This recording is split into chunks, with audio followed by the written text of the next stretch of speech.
Dear 2016 me, thank you for going on that journey of a lifetime.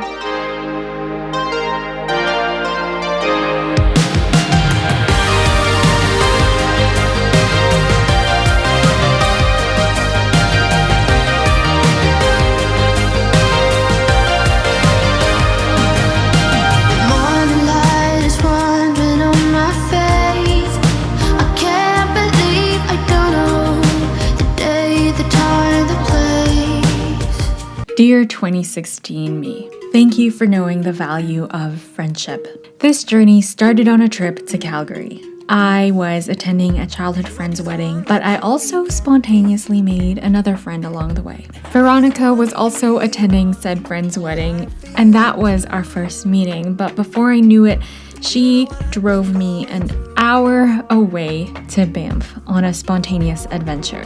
The beautiful evergreen forests and the glassy surface of Lake Louise was magical, but even more magical is this idea of friendship.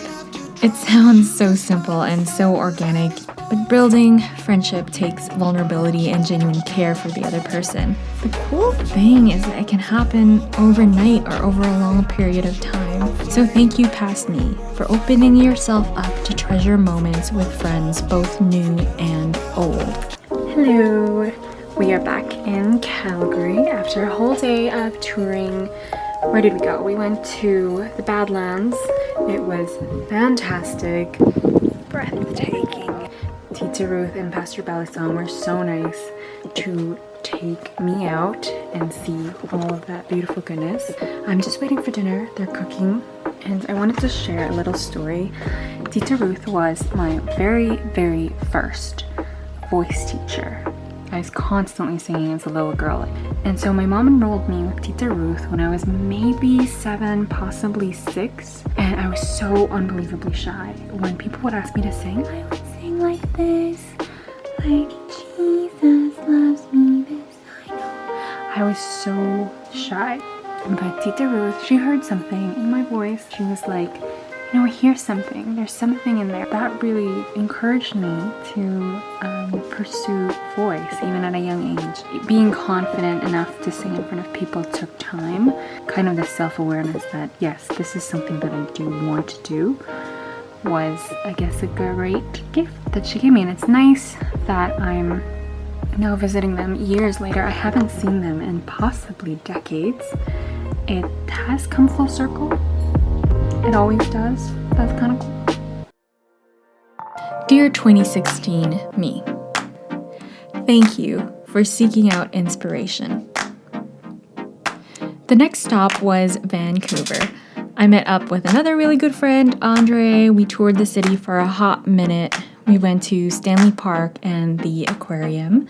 It might be my island girl heritage, but there's something about ocean life that is so magical.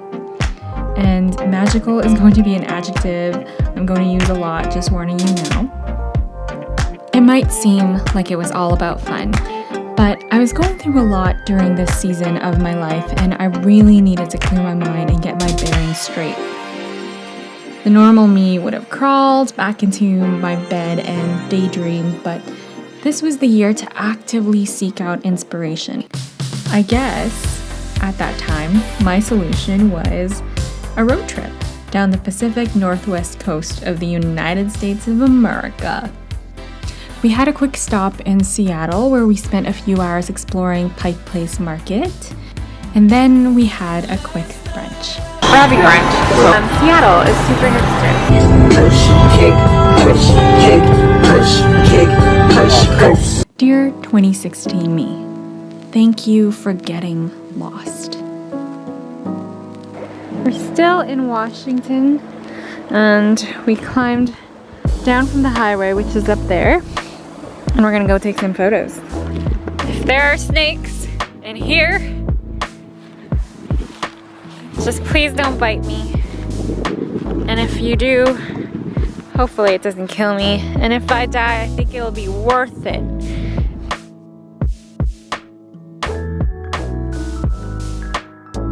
Kind of gross and it smells really bad, but we're gonna make it back to the car. We made it back on the highway. We're naming the car Jasper. Is that cool, Andre? There he is. Jasper Rodriguez. Maybe he's Filipino. Siri not available. Connect to the internet. Siri not available. Connect to the internet. We deliberately stayed away from the freeways and instead opted to take the coastal road. Sometimes you need to chart your own course in life. No maps, no directions. What you find along the way is more priceless than your destination. And there's nothing more magical than finding a beach at that perfect golden hour to watch the sunset. I love looking back at this time of my life because it really seemed like I had arrived at the twilight of some new season. I was 26 then. I wasn't sure what it was yet, but the paradox of getting lost truly made me feel like I found myself.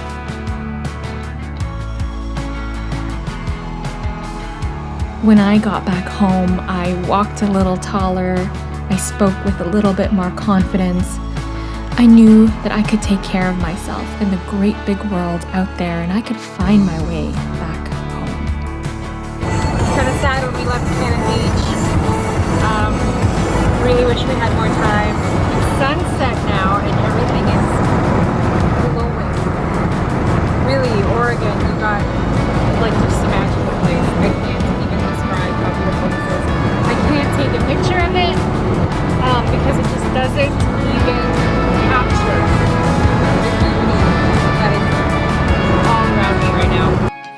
Dear 2016 me, thank you for believing that you were beautiful. I know you didn't miss it. The Karen hair, complete with the brassy shade of blonde. I still remember the day I cut my hair, months before. It made me feel bare. Frankly, ugly. I'm not gonna lie, I regretted it. Dyeing it blonde was a way for me to hold on to my femininity. But having no hair to hide behind freed me to see a different kind of beauty. I'm watching myself in this video consciously and awkwardly look for a good angle of myself, trying to do it without anyone noticing because I wasn't 100% confident in how I looked, my hair, my acne. But still here I am, trying to get a selfie. Selfies are a way for us to capture ourselves how we want to be perceived. And it's not always about vanity. It's okay. It's all right to take a picture in a moment that makes you look the way you think you should. Just don't forget how beautiful your flaws also are. When we embrace our beauty and our flaws, that, in my opinion, is when we truly bloom.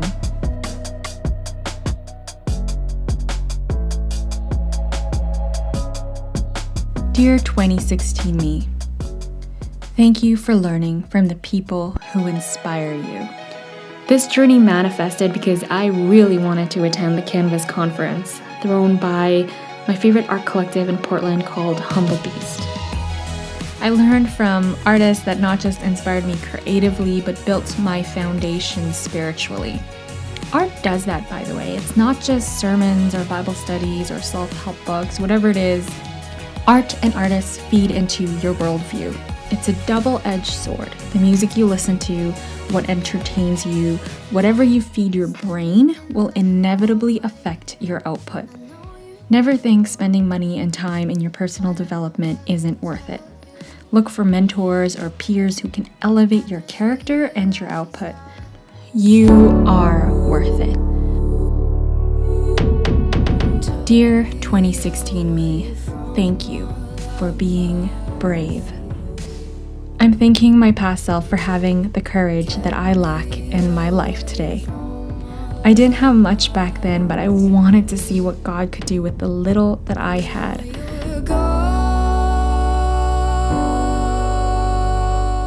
I really want to thank that past self for embracing everything that comes with stepping out in faith. The fear, the fatigue, the expenses, and even loneliness. This trip was magical, but it certainly was no fairy tale. We didn't realize how unprepared we were for the trip. We didn't know how far into the wilderness we had wandered, and on our last night, all we had left was a protein shake and a can of soup that we had to split 2 ways. A journey can be lonely. Most likely is, even when you have company. But the solitude puts you in the perfect conditions to get to know yourself better, to be your own muse.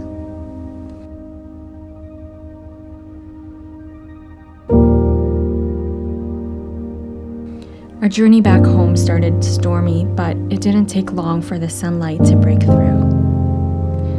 Thank you, 2016 me, for being you. I hope that you enjoyed this reflection on my 26-year-old self. Is there a time you can look back on and thank yourself for living your best life? Please let me know in the comments down below. And if you can't think of anything, then pandemic or not, make this the year that you do. Don't forget to like and subscribe to my channel and click the notification bell icon, because that is probably the only way that this YouTube algorithm is going to know that you want content from me.